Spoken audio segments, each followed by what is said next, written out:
అందరికీ నమస్కారం.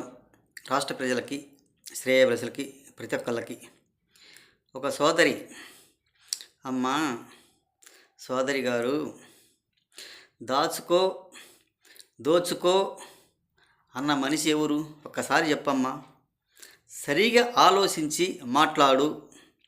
దాచుకో దోచుకో అన్న మనిషి నారా చంద్రబాబు నాయుడు గారు కాదమ్మా. ఆయన రాష్ట్రం గురించి, అభివృద్ధి గురించి ఎంతో కృషి చేసే మనిషి, కృషి చేయవలసిన మనిషి, చేస్తున్న మనిషి. ఆయన గారిని అలా అంటే ఎలా సబబవుతుందో ఒక్కసారి ఆలోచించు. దాచుకో దోచుకో పంచుకో తినుకో అన్నది మీ వైఎస్ జగన్మోహన్ రెడ్డి గారు, మీ అన్నయ్య.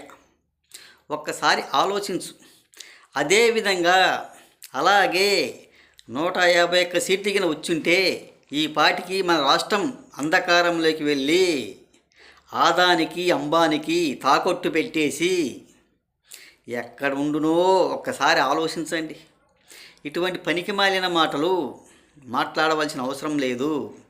కర్నూల్లో ఆ బహిరంగ సభ చూసేసరికి మీకు దడలు పుట్టుంటాయి, ఒంట్లో వణుకు పుట్టుంటుంది. మీకు ఎక్కడ చూసినా జనాలు స్పందించడం లేదు, రావటం లేదు మీ జగన్మోహన్ రెడ్డి గారికి. ఒక్కసారి ఆలోచించండి. ఇటువంటి పనికి మాలిన మాటలు మాట్లాడబట్టే మన రాష్ట్రానికి రాజధాని లేకుండా చేశారు, పోలవరం పూర్తి కాకుండా చేశారు, ఏ ఒక్క కంపెనీ కూడా తీసుకురాలేక సతికిల్లపడ్డ పార్టీ మీ వైఎస్ఆర్సీపీ పార్టీ. ఒక్కసారి ఆలోచించుకో. అదేవిధంగా మీ ప్రభుత్వం కింద వచ్చుంటే అధికారంలోకి ఈ పార్టీకి జనాన్ని కూడా తాకట్టు పెట్టేవాడు. ఏ ఒక్కళ్ళు కూడా ఉంచేవాళ్ళు మాత్రం కాదు. ఎంతో గందరగోళం సృష్టించి, గొడవ సృష్టించి, డోర్ డెలివరీలు ఏయో నానా విధాలుగా అవస్థలు పెట్టి జనాన్ని సావగొట్టించేవాళ్ళు. ఈరోజు కూటమి ప్రభుత్వం అధికారంలోకి రాబట్టి కంపెనీలు అన్నీ వస్తున్నాయి, చేయటానికి కృషి చేస్తున్నారు. అదేవిధంగా వైఎస్ఆర్సీపీకి వచ్చుంటే ఏ ఒక్కటి కూడా వచ్చేది కాదు. దాచుకో దోచుకో సంపాదించుకో తినుకో అన్న వ్యక్తి ఆయన. దాచుకోవటం దోచుకోవటం పంచుకో తినుకో.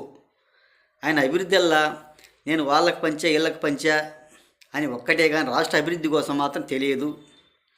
ఒక ఫ్లెక్సీ కార్డులు పట్టుకొని ర్యాలీలు చేయటం, వాళ్ళకి బిర్యానీ ప్యాకెట్లు పంచడం, రాని వారికి డబ్బులు ఇచ్చి బలవంతం చేసి తీసుకొని రావటం, అక్కడ చూపించటం.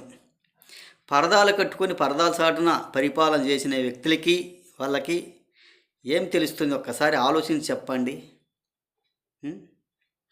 ఏది ఏమైనా మీకు కడుపు కాని మాటలు, కడుపు వచ్చే మాటలు, అటువంటి మాటలు మాత్రం మాట్లాడవలసిన అవసరం లేదు.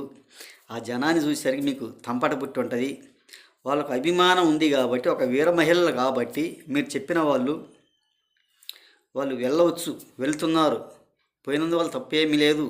కాకపోతే మీరు వెళ్ళండి. కడుపు కాని మాటలు, కడుపుబ్బ నవ్వే మాటలు, అటువంటి మాటలు మాత్రం మాట్లాడవలసిన అవసరం లేదు.